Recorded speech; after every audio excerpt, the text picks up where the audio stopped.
தமிழகத்தின் 6 இடங்களில் சதம் அடித்த வெயில். அதிகபட்சமாக ஈரோட்டில் 102.92 ஃபாரன்ஹீட் வெப்பம் பதிவு.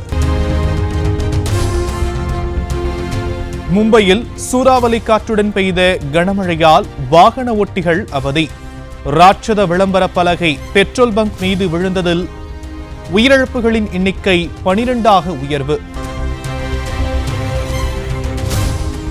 மகாராஷ்டிராவில் விளம்பர பலகை சரிந்து விழுந்த இடத்தில் முதலமைச்சர் ஏக்நாத் ஷிண்டே ஆய்வு. உயிரிழந்தோர் குடும்பங்களுக்கு தலா 5 லட்சம் ரூபாய் நிவாரணம் வழங்கப்படும் என அறிவிப்பு. மும்பையில் பலத்த காற்றில் விளம்பர பலகை விழுந்து 12 பேர் பலியான சம்பவத்தின் எதிரொலி. குறிப்பிட்ட நிறுவனம் வைத்துள்ள மேலும் 3 விளம்பர பலகைகளை அகற்றுமாறு நகராட்சி நிர்வாகம் நோட்டீஸ்.